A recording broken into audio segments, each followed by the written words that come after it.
Margaret Thatcher, the first woman to govern the United Kingdom, once said, "If you want something said, ask a man. If you want something done, ask a woman." But this is easier said than done. Report after report, survey after survey point to the ugly truth that gender equality is a long distance away.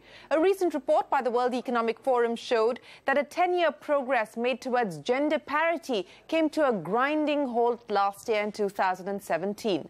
That's not all. India is ranked below countries like Bangladesh, China, Maldives when it comes to the issue of gender equality. Now, apart from facing discrimination at the workplace, women are harassed on the streets and online. A survey by Charity Action Aid showed that 80% of Indian women face public harassment. That's 4 out of every 5 women in the country. Online abuse is equally pervasive. 1 in every 2 women living in Indian cities suffer abuse and harassment online. Now, according to a latest survey by Truecaller, shows that 78% of women receive blank phone calls with sexual content. Another 82% receive unsolicited videos and pictures with sexual content. 11% of these calls are made by stalkers, and about 3% of these calls are from a person known to the women. So how do women cope with this? Only 10% of the women file a police complaint against their harassers, according to the study. 7% resort to naming and shaming the spammer on social media. So joining me now to discuss ways to tackle online and mobile harassment faced by women is Alan Mamadi, co-founder and CEO of Truecaller, and author and journalist Swati Chaturvedi. Alan and Swati, appreciate you joining us here on this special discussion. Alan, let me start by asking you, why the decision to do this study here in India? You haven't done this anywhere else in the world. I understand that Truecaller operates in India. It's one of your most strategic and your largest market. So outside of the apparent conflict of interest reasons, why did you decide to do this study here in India? Thank you for having us here. We actually, every quarter, we release something we call Truecaller Insight Report, where we look at different interesting numbers that we share with the public. And this time, we actually wanted to look into why are there so many women using Truecaller compared to other services in the similar space. And also, how come women are reporting more unwanted calls than men? It's actually 18% more than men. 18% more than men? Exactly. Okay. So we wanted to dig more into this and figure out. And what's the proportion of women using the service versus men? It's around 40% women, which is very high compared to many other services, utility services on mobile. It's around 90% men and 10% women. So we always knew that we made communication safer and more efficient. But what did that mean for women? That's what we wanted to find out. And we started with India as a starting point because, as you mentioned, it's our biggest market. So yeah, this is a first step. It's a first step. And Swati, you know, I'm taking a look at the data here. 1 out of 3, that's 36% women in India receive sexual and inappropriate calls or SMS. At least once a week, 78% of the women received harassment calls with inappropriate and sexual content, and 82% received unsolicited videos and pictures with inappropriate and sexual content. Does this come at all as a surprise to you, Swati? I was just going to start out saying, Shireen, that both you and I would not be surprised remotely by this. Because as we know, much to our chagrin and much to our misery, that, you know, online harassment is probably, I mean, online is as bad as offline for women, you know. Women are not safe in the streets of India. Women are certainly not safe online. And especially if you are like me, a secular, proud, liberal prostitute, as they call us, it's horrific. You know, I keep telling people this, that I'm a proud, liberal, secular prostitute. And which is the reason I probably get the enormous amount of, you know, rape threats and death threats that I do. But that's the reality. You know, and again, I'm looking at the statistics here. On an average, 50% of these calls and texts were anonymous, 11% were made by stalkers, and just 3% from a person known to them. Alan, you know, what's the way forward? I mean, call block is probably the easiest option. But what's the way forward to your mind? So, you know, what's interesting, if you think about it, your phone and your phone number is open to the world. Anyone can call you. So we're doing what we can to analyze and prevent this from happening in the open communication channel. Now, the big problem is in the closed networks, like Twitter, for instance, where they have to do their thing as well. We can do everything on our side, And we can collaborate, but I think it also requires other companies to realize that this is not a problem on phones, like phone calls or text messages. So you believe that platforms like Twitter, etc., and I'm just naming them because that's where you actually see a lot of this sort of online abuse take place, haven't been proactive enough? Enough has still not been done to address this issue? I don't think so. And to be honest, you know, the way we solve the problem is that the community does it together. So it's a one-to-many. While in closed communities, it's more, you know, you block one person and then that's blocked. It doesn't create this community understanding of what does people actually think in general. So I think the other services needs to do much more on this topic. Swati, speaking of forward action now, and you know, we just talked about what platforms like Twitter, etc., perhaps need to do. Again, I'm looking at the survey. 10% of all women file a complaint to the police. 10% name and shame the spammers on social media. I mean, that's minuscule in comparison to the kind of online hate and abuse that women are faced with in this country, if this survey is to be believed, and in your own experience as well. Why is it that women find it so hard to come forward to even file these complaints, you think, in your experience? Well, Shrina, a very simple answer for you that you're saying it's a minuscule percentage, only 10% women file a complaint actually, but the amount of complaints which are actually addressed or the police acts is probably not even 1%. I can give you my own example where they even got the IP address of somebody who had cyber-stalked me, who had defamed me, who had slandered me. And it's been almost 3.5 years and no action has been taken. And finally, the police confessed to me that they were helpless to act. And I am a journalist. I mean, it became an international media story.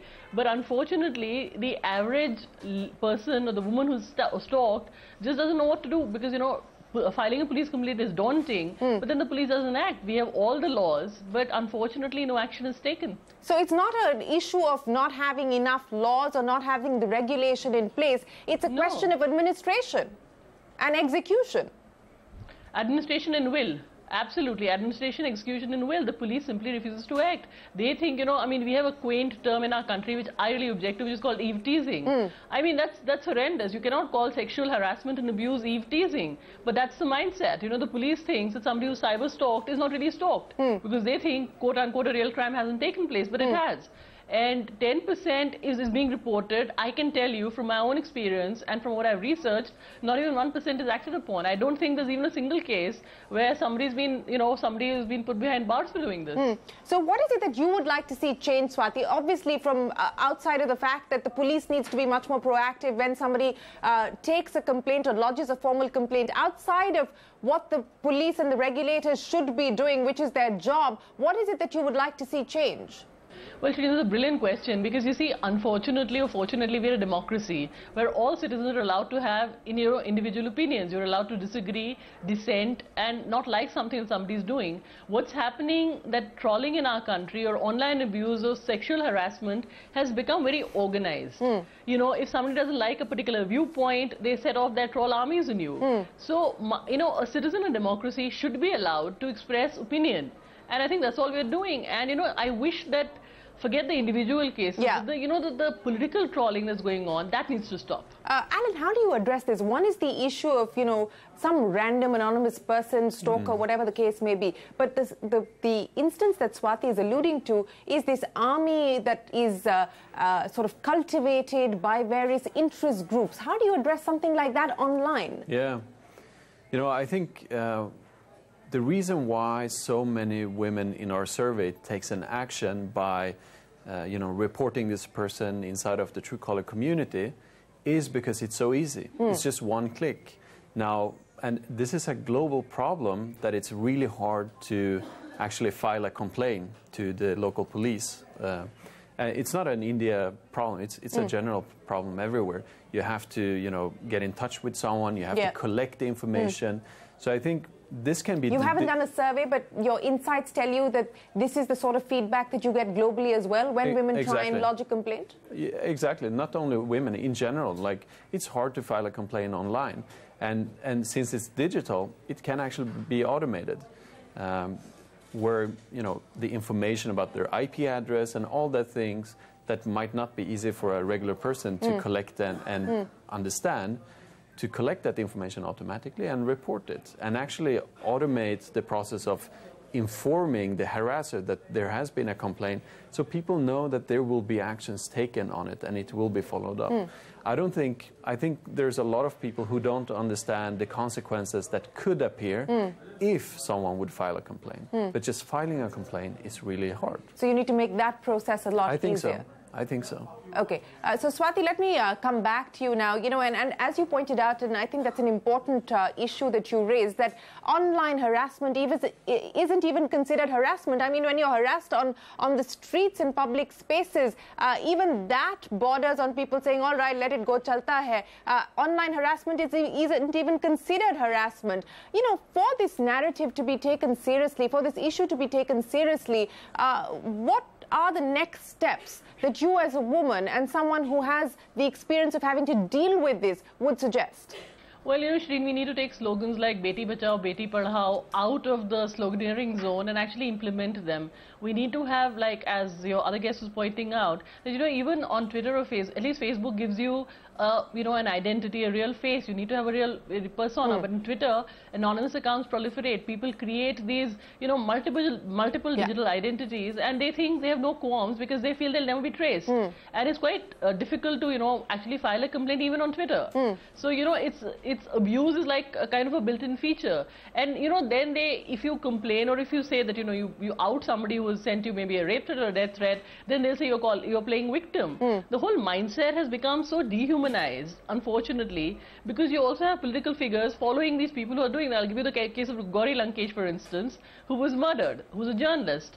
And somebody who the Prime Minister follows tweeted out that, you know, a bitch has died and her puppies are crying. Now, for heaven's sake, you know, this man, there should have been action against this person, yet Mr. Modi continues to follow him. So, you know, I think we need to set this example right from the top. The Prime Minister of India should stop following trolls who give out rape threats and death threats.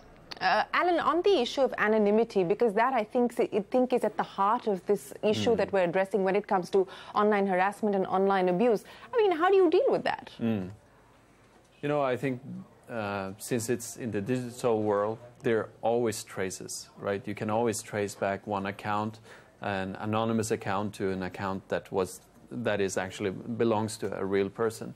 So I don't think technology-wise it's not hard. It's actually pretty easy. It's more about putting the effort into it and solving the problem. That's why I'm saying, like, I think other tech companies need to do much more in this space.